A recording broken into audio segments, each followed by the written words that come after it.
Fala pessoal, bem-vindos e bem-vindas a mais um vídeo do canal Dialetizando, e o vídeo de hoje é um vídeo especial porque é o nosso primeiro reagindo. Nessa nova série do canal, nós vamos reagir a alguns vídeos que tratam sobre educação. E no vídeo de hoje, nós vamos fazer um reagindo à fala do ministro da Educação, o novo ministro da Educação, Carlos Alberto Decotelli, que foi uma entrevista concedida à CNN. Inclusive esse vídeo foi votado por vocês e eleito para ser o vídeo de abertura dessa série.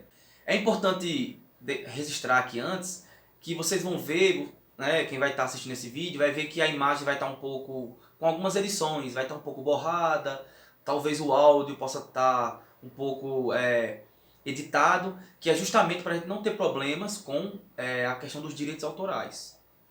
Então espero que vocês gostem desse vídeo, dessa nova série do canal. E aproveita que a vinheta está vindo, já deixa o seu clique aqui no inscrever. Vai lá, já clica em curtir, porque é muito importante para fortalecer o nosso canal. E deixa aqui o seu comentário, o que é que você achou desse nosso primeiro reagindo. Então, bora lá?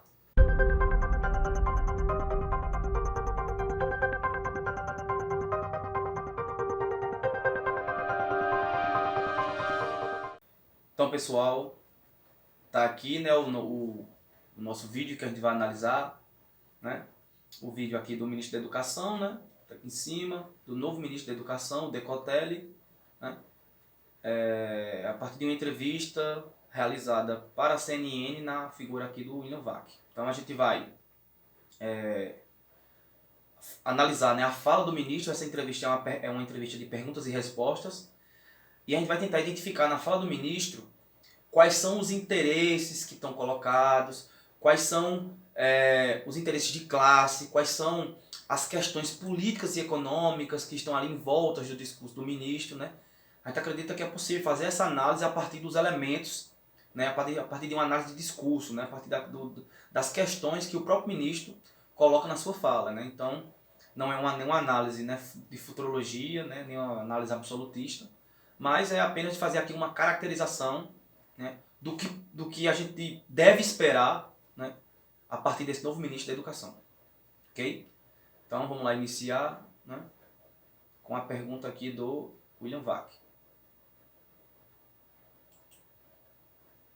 Qual é a sua postura, ministro, diante do que hoje é a característica da política brasileira, uma enorme polarização? Confiram a entrevista.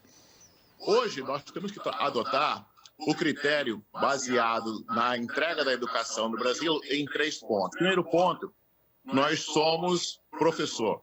Nós somos professores aqui no MEC, e professores, acima de tudo, conversam, dialogam, o ambiente de sala de aula. Então, nossa primeira postura, restabelecer o diálogo com as universidades federais, com o Centro de Educação Técnica. Um primeiro ponto interessante aqui que merece a nossa atenção. Perceba que o ministro ele fala em restabelecer o diálogo, né?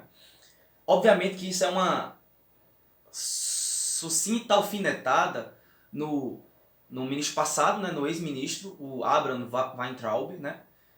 Justamente pela postura dele de confronto ideológico, de fazer embates ideológicos a todo momento criar um certo revanchismo com as universidades, como se as universidades fossem inimigas, os institutos fossem inimigos do povo, né? Então, me parece que ele está apontando aqui um caminho diferente, né? E por quê? Como é que eu enxergo essa fala inicial do ministro? Veja, o governo Bolsonaro ele é resultado de um processo de crise, tanto do capitalismo quanto de crise orgânica, ou seja, de uma crise na forma de dominação das classes dominantes brasileiras, né? Que no momento de crise do modelo de acumulação, do padrão de acumulação, eles recorrem, as nossas classes dominantes recorrem a formas de dominação também mais coercitivas, né? Isso também no campo da superestrutura, do Estado, da política, das ideologias, né? Então a gente tem um cenário em que o autoritarismo, o conservadorismo e a coerção elas se apresentam com mais força, né? Nesse cenário de crise orgânica, como chamava Gramsci, né? E aí veja, o bloco interno do governo Bolsonaro, o bloco ideológico, ele é composto por 3 frentes que são resultado desse processo. A frente conservadora, né, militarista primeiro, né? A frente conservadora, que aí aglutina os setores religiosos, né, basicamente, como núcleo que predomina, e também o núcleo neoliberal, né, que aí aglutina outros setores, como os burocratas de Estado, os banqueiros, os liberais, ortodoxos e por aí vai. Então você tem aí essa aglutinação que se conformam, né, para dar a forma da superestrutura, para manter esse modelo de acumulação baseado na exploração do trabalho intensificada, na expoliação de direitos sociais e econômicos, né, numa produção de políticas cada vez mais minimalistas e por aí vai. E aí, veja, só que esses grupos eles também têm diferenças internas, né? Então, em alguns momentos, a pauta do setor conservador vai entrar em choque com a pauta do setor empresarial e por aí vai. E aí me parece que a escolha desse ministro é uma mudança no plano tático. Em que sentido? Desde o governo FHC, né? E aí com diversas nuances no governo Lula e Dilma, e sendo aprofundado no governo Temer, a gente tem a agenda empresarial da educação sendo consolidada, né, nesses governos e de diferentes formas. Onde mais as reformas empresariais passaram na agenda da educação foi justamente no governo Lula, principalmente, e justamente quando a tônica não foi uma tônica de embate, né, ou seja, de imposição da racionalidade ideológica empresarial na educação, mas quando ela apareceu com áreas de negociação, de diálogo, inclusive incorporando categorias e conceitos do campo progressista, né, enfim, poderia citar vários aqui, mas vários exemplos. Mas, em tese, essa ideia da nova direita, né, para o social, essa ideia de um capitalismo preocupado com a periferia, né, as ONGs e as fundações empresariais lá nas periferias, quer dizer, fornecendo as suas referências simbólicas, empresariais, a ideia do empreendedorismo, por exemplo, está nesse campo, a ideia dos amigos da escola e por aí vai. Então, veja, foi quando a ideologia empresarial mais passou, foi quando ela dialogou com demandas do campo progressista. Então me parece que o Weintraub ele era uma barreira para aprofundamento das reformas empresariais na educação que o movimento empresarial precisa para esse momento, né? Então me parece que essa troca de ministros é uma mudança tática, né? Como o professor Luiz Carlos de Freitas chamou no seu blog, é uma ideia de você tem aí uma recaída tática do governo Bolsonaro, né, que abandona esse embate ideológico, né, de acusar as universidades de um marxismo cultural, enfim, e colocar um ministro que está dizendo que vai restabelecer o diálogo. Então me parece que esse é o ponto. Inclusive, foi bastante saudado, né, a nomeação do novo ministro, inclusive pela Priscila Cruz, que é uma das presidentes do Movimento Todo pela Educação, né, que é um movimento um movimento que aglutina setores empresariais com uma agenda empresarial para a educação, né? Dentre eles a Fundação Lehman, por exemplo, a Fundação Natura, o Instituto Unibanco. Então, a presidente do Todos pela Educação disse em alto e bom som que agora com esse novo ministro parece que a educação estaria agora no caminho certo, estaria nos trilhos certos, né? Então percebam como esses aspectos eles denunciam, né, qual é a mudança tática que está sendo realizada com um ministro que aparentemente tem um discurso mais brando, que fala em restabelecer o diálogo. Então, esse é um pouco o que eu vislumbro nesse primeiro ponto, né, aqui que eu queria chamar a atenção. Mas vamos ver aqui o restante da entrevista. O diálogo com o SED, Conselho do Secretário de Educação, dialogar e estabelecer uma coisa importante aqui.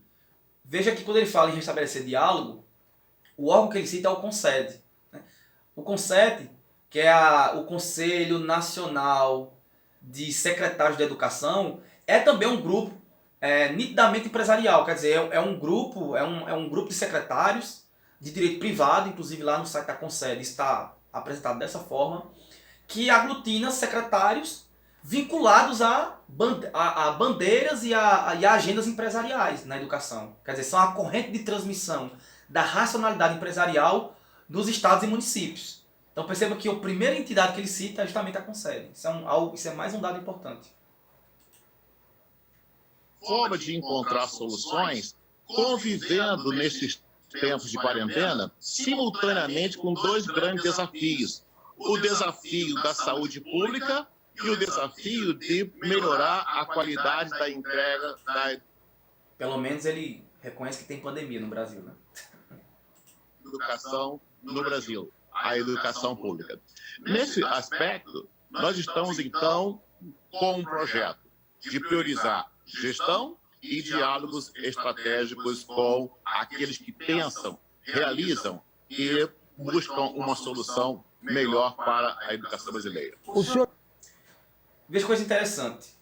Essa última fala dele, ele fala em 3 pontos muito importantes. Primeiro que ele fala de buscar na gestão, né? Essa ideia da gestão, como ele colocou com bastante ênfase, isso é uma velha vulgata, né, do movimento empresarial desde o governo FHC, que diz que o problema da educação não está, por exemplo, no financiamento. A escola tem muito dinheiro para gastar, a educação tem muito dinheiro para gastar. O problema é a gestão que não é eficiente, não é eficaz. Foi justamente essa justificativa e essa tônica ideológica que foi abrindo brechas para o movimento empresarial ganhar cada vez mais espaço no campo da educação. E ainda mais, a sua racionalidade ser a racionalidade hegemônica de gestão dos processos, né, educacionais. Então é tratar a escola como uma empresa, de fato. Porque, segundo essa racionalidade, a escola ela tem dinheiro. O que ela não sabe fazer é gastar o dinheiro de uma forma eficiente. E, portanto, quem seriam os iluminados que teriam essa fórmula? Né? As empresas, os empresários de sucesso. Então a ideia é transpor as formas de gestão das empresas justamente para as escolas, para que, portanto, elas sejam eficazes e produtivas. E aí ele fala também em diálogos estratégicos. Isso é uma coisa muito, muito curiosa, né, que a gente escuta muito isso na gestão pública. Nós precisamos ser estratégicos, precisamos criar diálogos estratégicos. Mas o que é diálogo estratégico? Ele não define o que quer ser estratégico. Qual é a estratégia de fato, né? Ele não fala. Mas aqui a gente está fazendo análise. A estratégia é aprofundar a racionalidade empresarial dentro do campo da educação. Partindo inclusive do que ele mesmo coloca na sua ênfase, de que o problema está na gestão, né? Então, isso é um ponto que merece destaque também de ser comentado aqui. O senhor já está em condições, neste momento, passadas algumas horas do anúncio da sua nomeação, de dizer ao público do Jornal da CNN quais são suas prioridades? Primeira prioridade, estabelecer um sistema de quantificação técnica bem rigorosa nos modelos, nos mapeamentos, nos controles e nas métricas hoje estabelecidas para medir a educação brasileira. Nós temos, por exemplo, um índice de educação. Veja que coisa interessante também, como ele vai caminhando nas questões que a gente já colocou no início. Ele fala que a prioridade da educação está nos instrumentos de quantificação técnica. Quer dizer, primeiro aí ele reduz o problema da educação a um problema de quantificação, ou seja, é como se o problema de fato para a educação não ter qualidade é porque os instrumentos de quantificação não são bons, né? E aí a gente tem vários questionamentos a isso.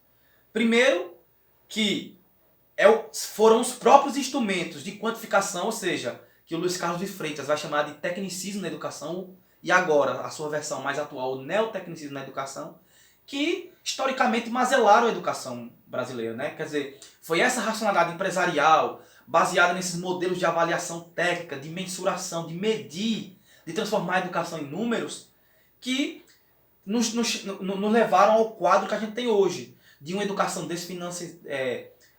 sem financiamento, com resultados parcos, né? Com uma educação que se caracteriza por uma lógica de gestão que pressiona por resultados, ou seja, que pressiona para atingir números meramente, né? Isso cria toda uma cultura de auditoria interna nas instituições públicas. Isso abre margem para processos de privatização, porque são as grandes empresas que vão fornecer esses instrumentos de métrica e de medição, né? Que na verdade não avaliam nada, porque eles, como diz o Saviani, eles mostram números, mas não mostram as coisas numeradas ou as coisas quantificadas. E foi justamente os fracassos desses modelos que mazelaram a educação. Então veja que o ministro oferece como saída para as mazelas do neotecnicismo mais neotecnicismo, né? Um pouco do que a gente vê no neoliberalismo. A saída para o neoliberalismo é mais neoliberalismo. Então, o que ele está dizendo aqui é que a proposta dele é avançar, é aprofundar esses instrumentos de medição, que na prática são instrumentos de controle do trabalho do professor, para que o professor atinja números dos quais não dizem quase nada, e que na verdade esses instrumentos de medição funcionam muito mais para controlar, para sucatear e para precarizar o trabalho dos professores, do que propriamente para dar algum diagnóstico sobre algum diagnóstico mais completo, mais integral sobre a educação que poderia apontar possíveis alternativas, né? Ação básica que está hoje sendo avaliada a educação brasileira baseado em dados de 2005. Então nós queremos atualizar esses dados. Eu não sei até agora, já olhei esse vídeo algumas vezes, de onde foi que o ministro tirou que os nossos dados são de 2005 e estão desatualizados, né? Eu não vou abrir aqui no computador aqui o site do INEP, vocês podem olhar aí no site do INEP. Se vocês for lá, no site do INEP tem dados educacionais de 2017, 2018, 2019, do SAEB, do IDEB. Você tem alguns estados e alguns municípios que têm avaliadores e indicadores internos, inclusive, né? O caso de Pernambuco, por exemplo, que tem o SAEP e o IDEP, né? Que ele criou uma versão estadual.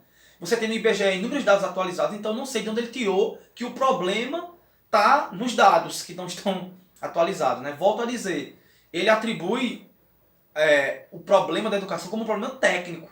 E pior, problema técnico que está articulado aos instrumentos de mensuração.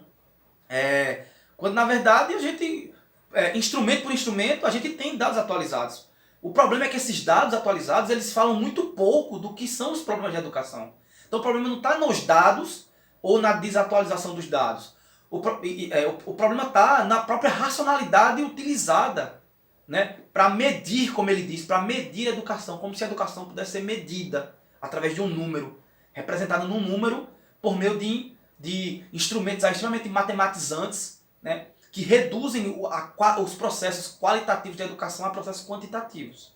Então, o ministro aí, veja que ele, por ser da área da matemática, né, é um financista, né, da área da educação financeira e por aí vai. Veja como essa racionalidade está presente na fala dele. Queremos dialogar com esses dados, criando algoritmos em parceria. Veja, criando algoritmos. Veja o que ele está dizendo. A linguagem dos algoritmos como forma de mensurar, de medir a educação. Consulta de parcerias, perguntar aos entes de governo, INEP, a DataPrev, buscar informações no IBGE, buscar informações na Escola de Matemática Pura e Aplicada da Getúlio Vargas, buscar informações dentro do INPA, Instituto de Matemática Pura e Aplicada. Então, primeiramente, nós pensamos em quantificar melhor as métricas de forma atualizada para que possamos dizer em qual índice efetivamente está a educação brasileira. Porque não podemos hoje estabelecer políticas públicas baseadas em um índice tão importante como o IDEB em métricas de 2005. Essa fala aí do ministro está me dizendo que ele não sabe onde ele está. Ele não está entendendo nada. O problema não é o instrumento por si só, ele é muito eficiente para esses processos computacionais, de quantificação. O problema não está na métrica, né, como ele coloca aí. O problema não está no instrumento em si mesmo. Para a lógica interna do instrumento, ele não tem nenhum problema. O problema é a sua relação com a educação. O problema é que o instrumento ele é insuficiente, né, para avaliar algo tão complexo como é a educação. E a educação pública, no caso. Né? Então o ministro me parece que está mais perdido do que cego em tiroteio. Mas vamos lá. É estabelecer uma gestão integrada entre o Ministério da Educação e as suas autarquias que fazem a entrega dos segmentos da educação no Brasil. A EBSER, que hoje tem uma grande rede de hospitais, faz um trabalho muito bom de gestão. Perceba, o ministro vai dar um exemplo de gestão e citar a EBSER, que, como grande parte do público sabe, a EBSER representou, na verdade, um movimento de privatização das gestões, né, dos hospitais universitários nas universidades. Então a EBSER foi o equivalente ao Futurace, né, nas universidades, né? Só que num plano menor, que foi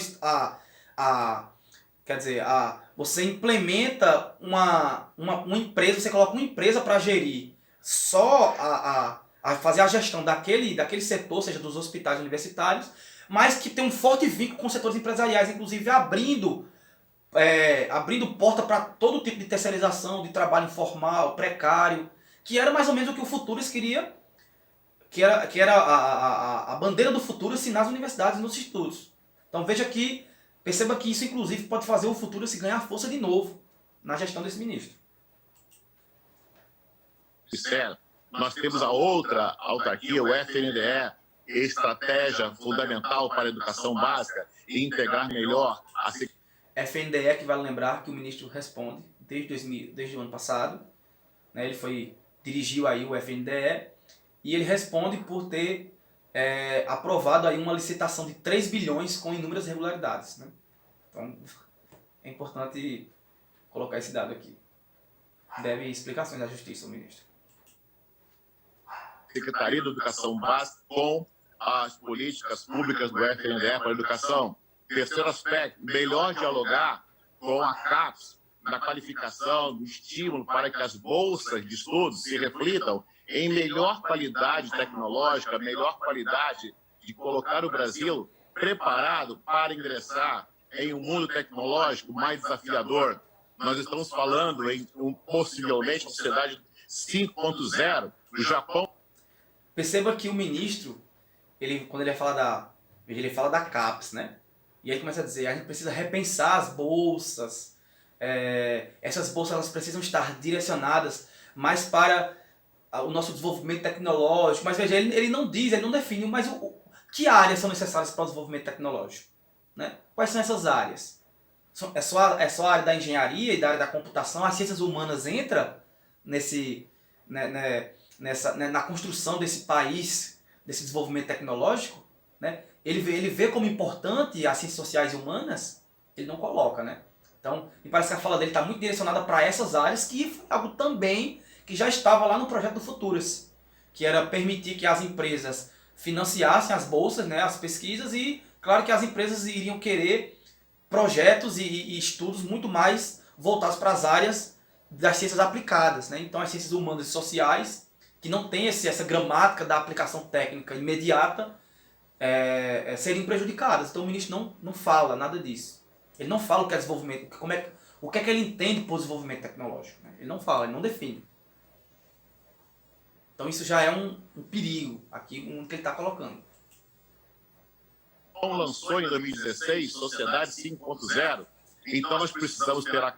Aí ele cita aqui o Japão, né? Rapidinho aqui, ele fala que o Japão, ele pega como exemplo o Japão, né? Que lançou uma Sociedade 5.0. Eu fui pesquisar isso, na verdade, esse projeto do Japão é de robotizar, veja, inúmeros setores sociais e postos de trabalho.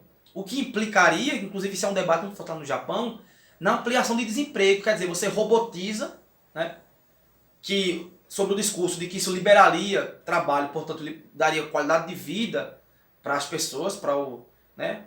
Mas e as pessoas que são desempregadas, que vão ser liberadas dos postos, né? Como é que o Estado, né, assiste essas pessoas? Então, perceba que olha a loucura do ministro. Ele, enfim, está trazendo um exemplo do Japão, de robotização da vida, para o Brasil. É um país da periferia do sistema capitalista que é marcado por uma dependência tecnológica, por uma dependência financeira, por um subdesenvolvimento, né?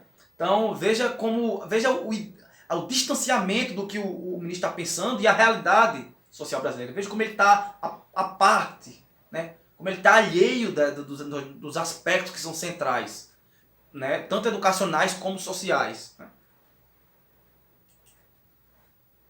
CAPES voltada para qualificação de bolsa, para estímulo, para incentivar os jovens brasileiros, incentivar o pensamento científico brasileiro para ingressar, para colocar o Brasil em patamares de competitividade, de inteligência artificial, de inteligência inovadora e, acima de tudo, e de uma inteligência que possa ser aplicada via pesquisa, via estudos, para a atividade empresarial e a atividade também de gestão pública e gestão privada. Veja, ele estava lá falando, né, ele não deixou claro o que era desenvolvimento tecnológico, que áreas seriam necessárias para esse desenvolvimento tecnológico. E aqui mais na frente ele cita o Japão, né, ele cita um projeto do Japão, que é um projeto de caráter computacional, de engenharia, mecatrônica e por aí vai, né, das engenharias, né. Aí cita que as pesquisas têm que ter aplicabilidade, né, e quando ele vai associar, né, quando ele vai afirmar quais são os interesses sociais das pesquisas, ele fala para atender os interesses das empresas. Ele começa falando das empresas, ele não fala de problemas sociais, ele não fala das questões sociais, ele não fala nem do setor público primeiro, né, das questões públicas, das questões populares. Ele fala pesquisas que possam ser aplicadas e remete a empresas. Então veja, né, a fala denuncia qual é a agenda que está colocada, né, com a inserção do novo ministro. Não por acaso a Priscila Cruz, né, vibrou com a sua... E agora com uma figura que pode abrir portas muito mais flexíveis para a agenda empresarial por conta dessa postura do diálogo, né? Quer dizer, ele parece que a sua nomeação ela tende a contribuir com o aprofundamento, né? Sem tantas críticas, sem tantos questionamentos das iniciativas empresariais na educação pública. E o terceiro aspecto é que a educação ela precisa melhor dialogar com a área internacional. Os centros de excelência de educação internacionais precisam estar próximos ao BEC. Então, queremos conversar com estes... Que centros de excelência? Quais são esses centros? Estão em que países? Que áreas esses centros de excelência mobilizam? Qual a contribuição desses centros de excelência para os nossos problemas? Não fala. Para que o que de melhor pudermos adaptar a nossa realidade e levar o que de melhor temos também para esse diálogo internacional, tenhamos um suporte para poder fortalecer a identidade do Brasil como uma linha de frente, como uma linha de vanguarda, como uma fronteira tecnológica, para dizer, aqui estamos para buscar o de melhor atualizado nos tempos atuais. Então, esses pontos são essenciais em termos de gestão. Veja como o ministro ele não entende de geopolítica e da geopolítica do conhecimento, né?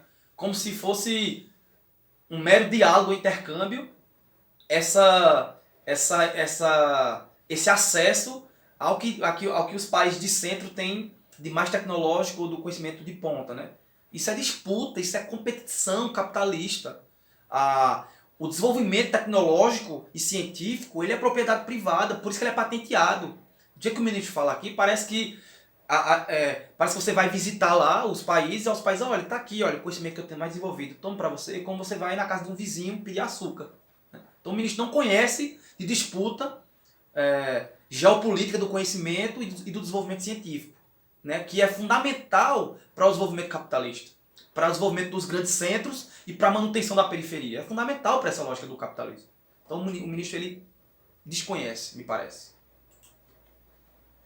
Gestão estratégica, diálogo, gestão, inovação e integração. Os primeiros que se pronunciaram a respeito da sua nomeação ressaltaram a sua competência técnica e o senhor é dedicada toda a sua carreira à educação, portanto ninguém duvida da sua competência. Por outro lado, o senhor é o primeiro-ministro negro no governo Jair Bolsonaro. Nós estamos vivendo, particularmente agora, por conta do que aconteceu nos Estados Unidos e também por características estruturais da nossa sociedade, uma enorme efervescência internacional da luta antirracista. O fato do senhor ter a pele negra diz o que para o público brasileiro neste momento?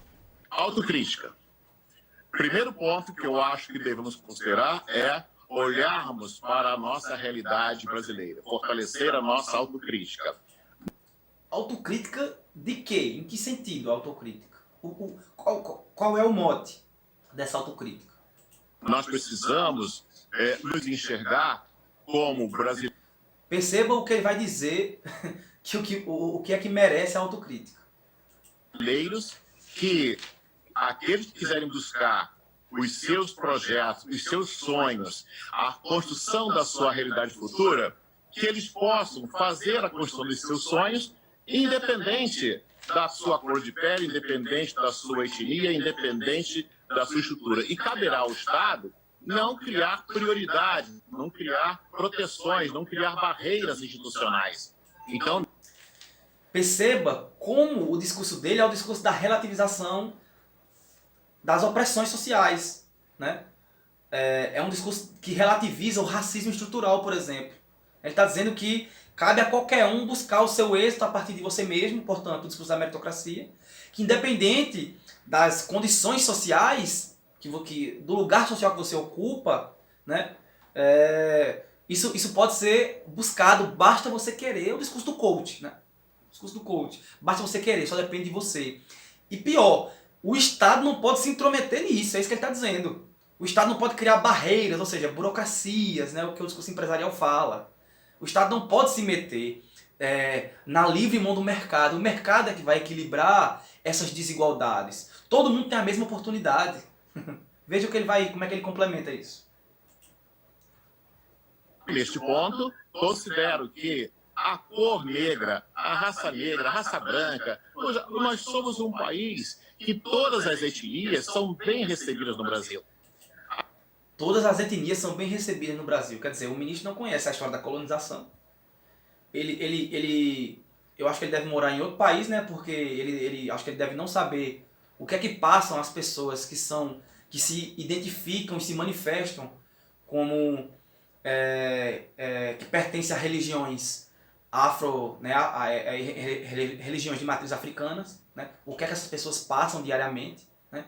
O que é que passam os indígenas no nosso Brasil, os quilombolas. Quer dizer, o ministro relativizou total aqui agora, né? Todas as etnias foram bem recebidas no Brasil. Isso é um absurdo a gente escutar isso do ministro da Educação. Quer dizer, um desacato total à história do país. As etnias devem sentir-se motivadas a buscar o melhor de si. Então, tá vendo? O problema é de motivação. As pessoas não estão motivadas. Cabe à função do Estado ter a referência de que busquem seus sonhos, construam sua realidade, estudem, mas o Estado precisa ser o marco regulador. O Estado não pode preconceber acesso melhor para alguns grupos e bloquear o acesso de outros grupos. Esta autocrítica é um desafio que considero hoje presente no Brasil, na redefinição de que nós somos uma sociedade desigual na acessibilidade. E nós devemos ter uma sociedade que crie oportunidade e não bloqueie acesso. Veja que o ministro ele encerra, né, a sua fala insistindo nessa questão de que o Estado não pode criar ações que privilegiam determinados grupos, né, determinados grupos sociais. E isso me remete ao fato de que ele está questionando as políticas de ação afirmativa, que podem, portanto, ser ameaçadas, né, também nessa gestão, que foi o caso, como foi o caso do ato covarde do ministro Weintraub, que na sua última iniciativa, saindo do MEC, né, editou lá uma medida provisória que prejudicava as ações afirmativas na pós-graduação. Então, perceba como o ministro, ele claramente ele já se coloca como um defensor dessa ideia dessa espectro da meritocracia, dessa meritocracia abstrata e vazia, né? Mesmo ele dizendo que no acesso à desigualdade, né? Dizer, como é que ele pretende resolver a desigualdade no acesso se não for também com políticas afirmativas, né? Então, me parece que isso claramente expressa o seu alinhamento com a agenda empresarial, que é justamente de mitigar investimentos, de desfinanciar a educação, da produção de uma educação minimalista, que abre para todo tipo de privatização, que está baseada na gestão por resultados, que está baseada em processos de aceleração da aprendizagem e, portanto, de esvaziamento e precarização dos percursos formativos, por aí vai. E agora, né, na nossa atualidade mesmo, com esse modelo híbrido, né, de educação, de uma educação à distância capenga e aos frangalhos, que, na verdade, ela traz dentro dela a pauta empresarial nua e crua, né, que tem como principais aspectos a reestruturação do trabalho docente, né, intensificação e maior controle sobre o trabalho docente via novas tecnologias, e a produção de uma educação mais enxuta, minimalista, que possam atender um número maior de alunos, como é o que acontece nas EADs privadas, né? E aí muitos grupos educacionais enriqueceram com isso. Basta lembrar o grupo Croton Anhanguera, que pelo braço da educação à distância aí, se tornou um dos grupos empresariais mais ricos do mundo, né?